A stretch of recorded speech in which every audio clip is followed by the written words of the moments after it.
Hi friends, welcome to my channel Wakeup to Cake. இன்னைக்கு நான் உங்களுக்கு கேரட் கேக் எப்படி செய்ய போறதுன்னு காமிக்க போறேன். வாங்க இதுக்கு தேவையான பொருட்கள் என்னென்னன்னு பார்க்கலாம். 175 மில்லி சன்ஃப்ளவர் ஆயில். நீங்க ஹெல்த் கான்ஷியஸா இருந்தீங்க அப்படின்னா ஆலிவ் ஆயில் எடுத்துக்கோங்க. அப்புறமா 175 கிராம் ப்ரௌன் சுகர் எடுத்துருக்கேன். உங்ககிட்ட ப்ரௌன் சுகர் இல்லை அப்படின்னா நீங்கள் வெள்ளை சக்கரை கூட எடுத்துக்கலாம். அதை வந்து நீங்கள் மிக்ஸி ஜாரில் எடுத்துட்டு பொடி பண்ணி எடுத்து வச்சுக்கோங்க. அப்புறமா 175 கிராம் மைதா மாவு, அதாவது 1.5 கப்பு ப்ளஸ் 1 டேபிள் ஸ்பூன் மைதா மாவு, 3 முட்டை. நீங்கள் இந்த மாதிரி ஒரு பவுலில் போட்டு இந்த மாதிரி அடித்து ரெடியாக வச்சுக்கோங்க. 175 கிராம் துருவின கேரட், கிரேட்டட் கேரட், அதாவது 1.25 கப்பு துருவிய கேரட் இந்த மாதிரி துருவி எடுத்து ஒரு பவுலில் ரெடியாக வச்சுக்கோங்க. அப்புறமா 50 கிராம் உலர்ந்த திராட்சை, 1/2 கப்பு உலர்ந்த திராட்சை, 50 கிராம் வால்நட்ஸ், 1/2 கப்பு அக்ரூட் பருப்பு, அப்புறம் 1 டீஸ்பூன் லவங்கப்பட்டத்தூள், சினமன் பவுடர். அப்புறம் நமக்கு ஒரு 1/4 டீஸ்பூன் துருவிய ஜாதிக்காய் வேணும், அதாவது பொடி பண்ணி வச்சுக்கணும். இந்த மாதிரி இருக்கும், கடையில் விற்பாங்க, வாங்கிக்கோங்க. அப்புறம் இந்த ரெசிபிக்கு வந்து நமக்கு பேக்கிங் பவுடரும் வேணுங்க, பேக்கிங் சோடாவும் வேணும். அதாவது 1/2 டீஸ்பூன் பேக்கிங் பவுடரும் 1/2 டீஸ்பூன் பேக்கிங் சோடாவும் வேணும். மறந்துடாதீங்க, இந்த ரெண்டும் வேணும் கண்டிப்பாக. அப்புறம் ஒரு சிட்டிகை உப்பு. ஓகே, நான் இப்போ வந்து உங்களுக்கு பேன் எப்படி தயார் பண்ணுறதுன்னு காமிக்கிறேன். இந்த மாதிரி ஒரு பேன் எடுத்துக்கோங்க, இது பேர் பன் பேன். அப்படி உங்கள்கிட்ட இந்த மாதிரி பன் பேன் இல்லை அப்படின்னா நார்மல் ரவுண்டு டின் கூட எடுத்துக்கலாம், இல்லை ஸ்கொயர் டின் இருந்தால் அதையும் எடுத்துக்கோங்க. நான் ஒரு லுக்குக்காக இன்றைக்கி நான் வந்து இது மாதிரி எடுத்துருக்கேன். இது எப்படி நான் தயார் செய்யறதுன்னு காமிக்கிறேன். இந்த மாதிரி வெண்ணெயோ இல்லை ஆயிலோ எடுத்துகிட்டு இந்த ப்ரஷ்ஷில் எடுத்துகிட்டு இந்த மாதிரி உள்ளே ஃபுல்லாக கேப் இடாமல் தடவிக்கோங்க. ப்ரஷ் இல்லை அப்படின்னா கை யூஸ் பண்ணிக்கோங்க. அப்புறமா மைதா மாவை எடுத்துகிட்டு அது ஃபுல்லாக படுற மாதிரி நீங்கள் நான் எப்படி செய்கிறதுன்னு பாருங்கள். இந்த மாதிரி பண்ணுங்கள், அது ஃபுல்லாக அது படும். அப்புறம் மிச்சமாக இருந்தது அப்படின்னா அதை வந்து கொட்டிடுங்க. ஸோ ரெடி ஆகிடுச்சு. அப்புறம் இந்த ஒரு பவுலில் வந்து உலர்ந்த திராட்சையும் அக்ரூட் பருப்பையும் போட்டு 1 டீஸ்பூன் மைதா மாவையும் போட்டு அதை கோட் பண்ணணும்.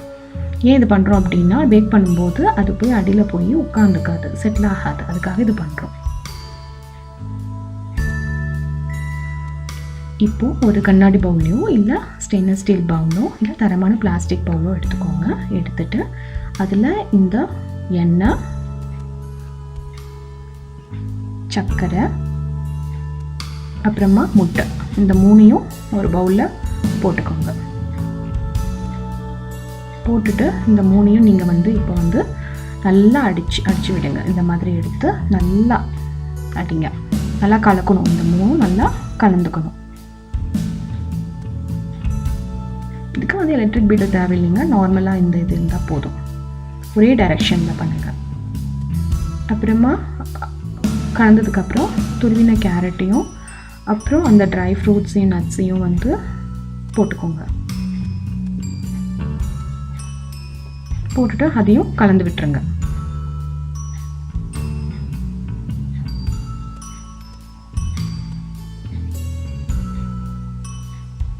கலந்து விட்டதுக்கப்புறம் ஒரு ஜல்லடை எடுத்துக்கோங்க. ஜல்லடை எடுத்துகிட்டு அதில் வந்து மைதா மாவு,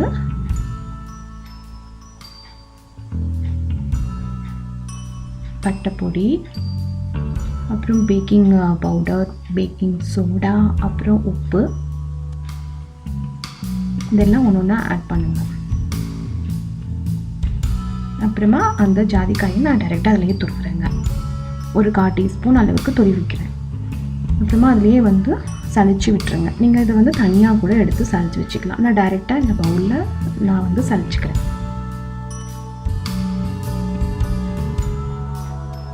சரிங்களா? இப்போது சளிச்சாச்சு.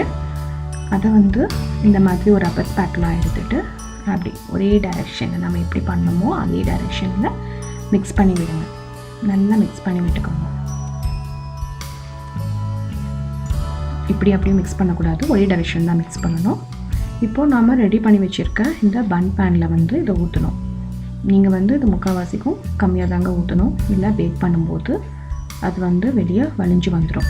நீங்கள் இதுக்கு முன்னாடி ஓவனை வந்து 180 டிகிரி செல்சியஸ்க்கு வந்து ப்ரீ ஹீட் பண்ணி வச்சுக்கோங்க. வாங்க நான் வந்து டெம்பரேச்சர்லாம் எப்படி செட் பண்ணுறதுன்னு காமிக்கிறேன். இப்போ இந்த ஓவனில்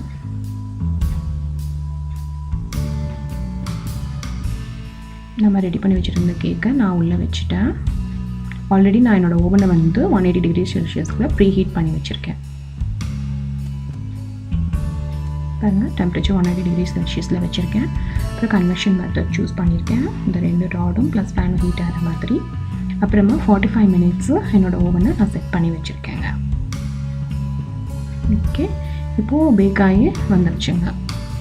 என்னோடய ஓவன் வந்து 45 மினிட்ஸ் ஆச்சு. இதை பேக்காக இருக்குது. இந்த மாதிரி ஒரு டூத் பிக்கோ இல்லை இந்த மாதிரி ஒரு பெரிய குச்சியோ எடுத்து இப்படி இன்சர்ட் பண்ணி பாருங்கள். இன்சர்ட் பண்ணி பார்த்தீங்க அப்படின்னா அது க்ளீனாக வந்துச்சு அப்படின்னா உங்கள் கேக் வந்து பேக் ஆகிடுச்சின்னு அர்த்தம், குக் ஆகிடுச்சின்னு அர்த்தம்.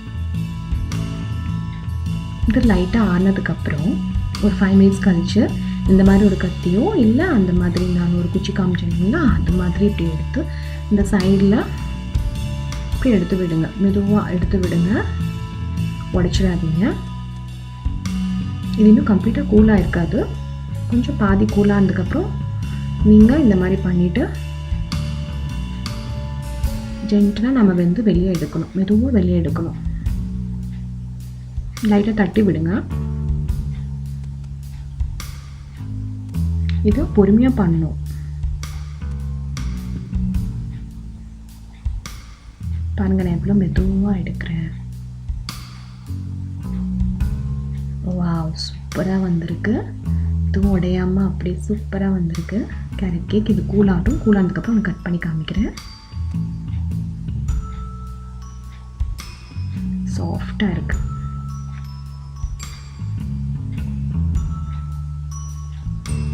கேக் வந்து ரொம்ப ரொம்ப சாஃப்டாக இருக்குங்க. ரொம்ப டேஸ்டியாகவும் இருக்கும்.